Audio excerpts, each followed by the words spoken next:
Hey friends, it's been a while. I got tagged in the Booktube community tag like a long time ago now by Paperback Junkie, so before it's irrelevant, I decided I would try and hurry up and do the tag. So,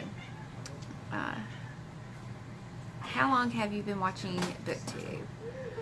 It's been over a year, because next answer to the next question, how long have you been making videos on Booktube? I've been doing that for about a year, and I've been watching Booktube a little longer than that. How many countries on your subscriber list? I don't know, and I was gonna look it up, but I gave my daughter my laptop, so I can't look it up.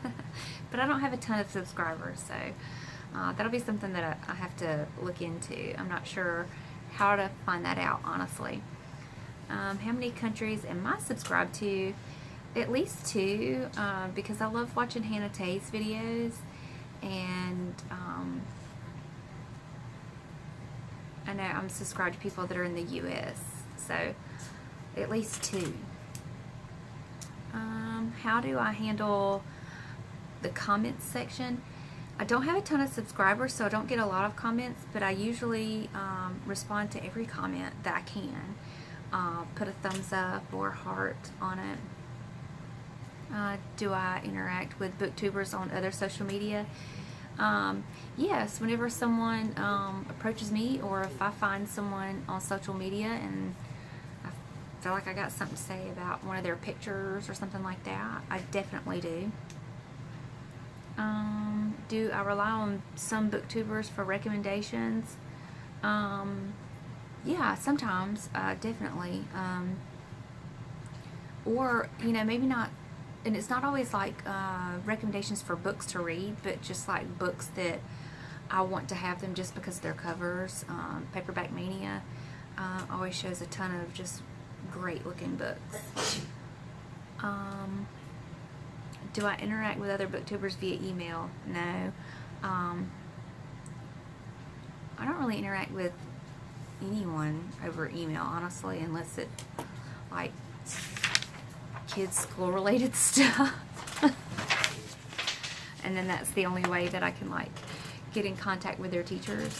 I don't do a lot of email. With tag videos, do I mix it up with people I tag? I'm such a tiny channel that by the time a tag gets to me, it's usually pretty old, and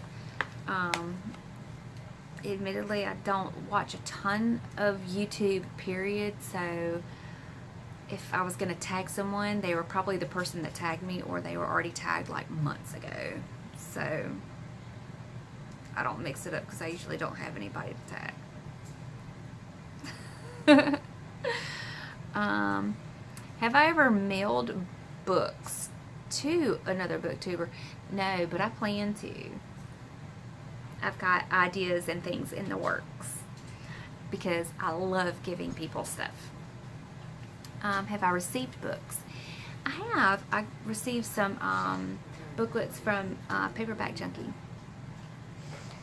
Have I ever visited another booktuber? No.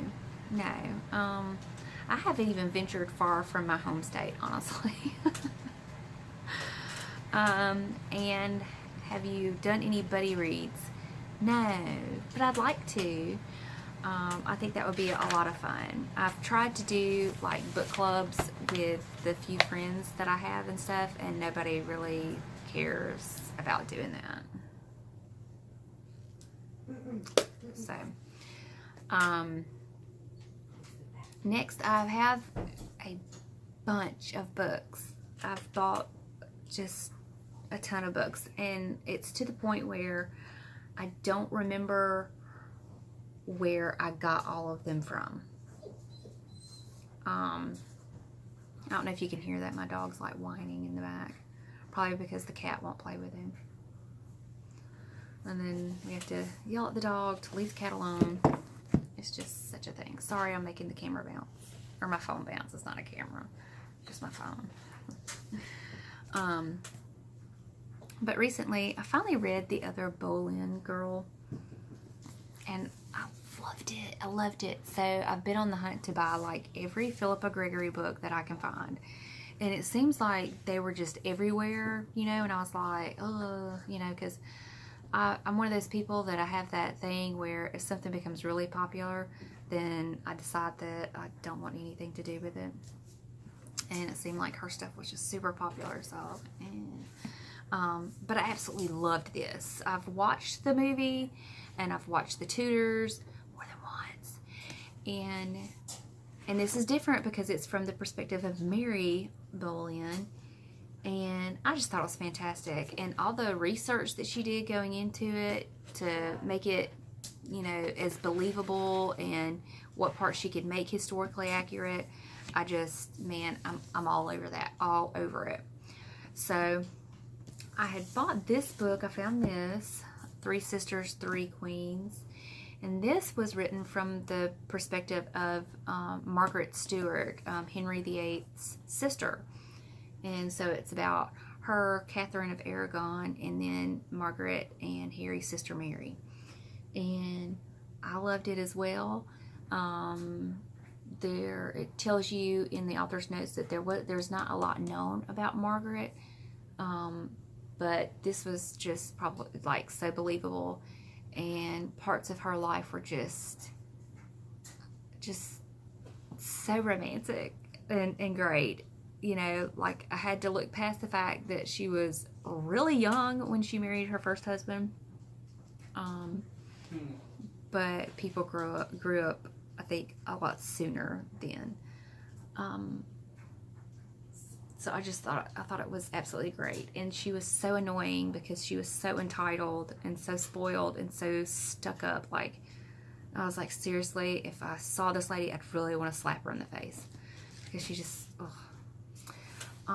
And I'm currently reading this. I think I'm about halfway through The Constant Princess, and this is told from the perspective of Catherine of Aragon, and I'm enjoying it as well. I just haven't been able to sit and just absorb tons of it. This book I got from my sweet uncle and his aunt. They sent me this, and they sent me another booklet, and they've been sending me cards and stuff. And it's been such a huge encouragement. But You'll Get Through This by Max Lucado. And I love having like just an entertaining book, and then, you know, some kind of like, you know, spiritual soul food kind of thing to read. So got that. We went to one of our favorite flea markets, and a booth that I think it was like a church's library or a pastor's library, because there's just tons and tons and tons of Bibles and you know, biblical religious kind of books. But everything was 75% off, so I found all of these that I could find, and I liked that they were like small books. And I've read a little bit in this one, and I really like it so far. And these are daily study Bibles that are broken up into volumes, that they were written for the Church of Scotland, and I think that's so cool. And I think this one was finished like in 1958 or something like that. But he started out with just one, and then I don't know how many he ended up writing. That's something I need to kind of look up and see if that's out there on the internet. But they're really good, and I love the size of them, and they're in pretty decent shape, I have to say. So I got those. I mean, it was like a ton of books. I have the receipt somewhere. I was going to share that with y'all, but whatever, sorry. And then I wanted this. I was attracted to this because of the size of it. I love little books. It's George Eliot's The Mill on the Floss. And I'm trying to remember what the published date on this was, or the release date of this edition, if I can find it really quick without like wasting a ton of time. 1986. So I guess we would call that vintage now. And then I thought this book was really cool, and while my husband was looking at stuff, I sat and read some of it. Medieval People. It's by Eileen something. It's got like I don't know if you can see like a ship embossed on it. It's pretty cool, but it's about the life of just regular common people in the medieval times. And I thought that was just really cool. You know, they were kind of taken aback by the fact that, I'm not sure, I mean, it's got 1924 on this page, so I don't know if that's the real date or not. That, you know, there was so much about the life of like aristocratic and royal and, you know, those kind of people, but nothing on just regular folks. So I got that. I found this Anne Voskamp, 1000 Gifts. And this is more of a religious kind of book, but I'm hoping that Troy and I can do it together. And if not, then I'll just do it by myself. But, you know, just as a bonding couple thing. That's what that means. This is a book that Troy did buy me a long time ago, and I don't know what happened to mine. It very possibly could be on one of our bookshelves somewhere. But it's Tommy Tenney's Hisada. I don't know if I'm saying that right. But it's a fictionalized, dramatized version of the Book of Esther. And I really enjoyed this book when I read it. I just thought it was really, really good. And I don't know how accurate like the depiction of like the setting and that kind of thing is, but I thought it was great. That was really, really good. And this, I mean, I don't know about it being so much of like a super religious book as much as this lady had a lot of health problems, and she goes out into the wilderness to search for a new way of life, and she's like a city person and everything. And the jacket is in awful shape, but it's The Healing Woods by Martha Rabin, and so it's, you know, it's her story. But I thought it sounded really interesting, and I thought it was a cool, you know, looking book and all of that. Copyright 1952. So the jacket looks all ratty and everything. I don't know if I'll keep it or if I'll put a crap ton of tape on it and everything. But the book itself is in decent shape. So even if I don't keep the jacket, the book is good. And I'm trying to see, folks, if that's all I got there, because I've got more.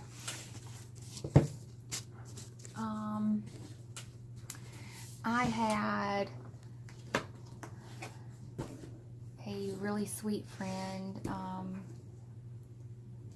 send me a gift card to Barnes & Noble, and we had to travel out of town to go to a Barnes & Noble, but we also went to 2nd and Charles.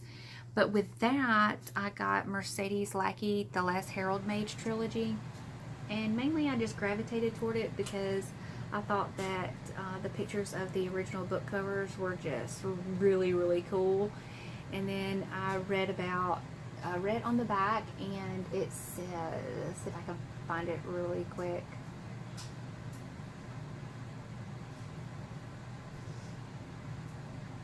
Anyway, this is described as a horse-like creature that like talks.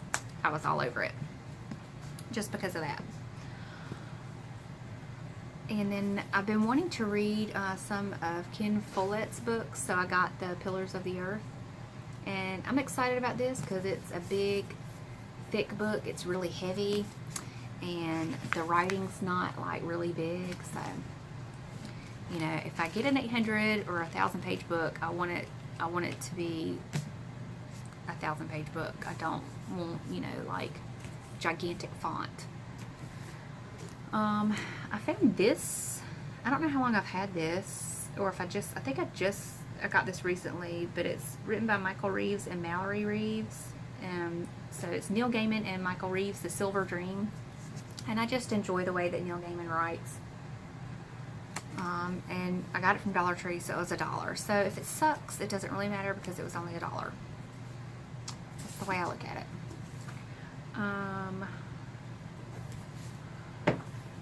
Okay, so these I think I got both of these at Ollie's. The Red Queen by Philippa Gregory, because I'm gonna get all of them. And I found another David Day book, The Battles of Tolkien. I don't know if I showed this yet. I may have. But I've read some of this, and it's just great. It's about the battles in his books, and it's got super awesome pictures in it. They're just really beautiful. Like, let's see, here's the island of Numenor. And then, like, pictures of, like, the bad guys are really incredible. And I don't think his books are, like, authorized or whatever, but he's obviously a huge fan, and he does a really good job, and I really like his books. So, we turned in a bunch of stuff to Second and Charles, and Troy let me use all of our money from that to get books. So, I got the first of the Warrior series, Into the Wild, and you know, it'd just be like any fantasy, except instead of it being people and weird creatures, it's cats. And I got the White Queen. I got the Lady of the Rivers. And then I was so excited, I got the Wild Acre trilogy, and they had the most beautiful covers. I think these are just absolutely gorgeous. Like, if these books end up being crap, I really don't care, because I think they're so pretty. So that's Wild Acre, The Favored Child, and Meriden. I just think they're beautiful, and I can't wait to read them. So I still have a ton of Philippa Gregory books that I've got to seek out and find, but that's kind of the fun of being a book lover, is finding books that you really enjoy and you want to have on your bookshelf and going out and finding them. I have a lot more fun doing that as opposed to just buying them online or having ebooks. I like having the actual books a lot. So that's pretty much all I got, y'all. I'm hoping that I didn't leave any books out that I got. I don't think I did. But I mean, that's quite a few books. That's the most books that I've bought in such a short amount of time ever. And I'm excited to read all of them one day because I'm such a slow reader. So anyway, yeah, that's all I got. Thank you for watching. Hope you're all well, and hopefully I won't take forever making another video. Who knows? Maybe I can give some thoughts on all these Philippa Gregory books that I have now. So, bye.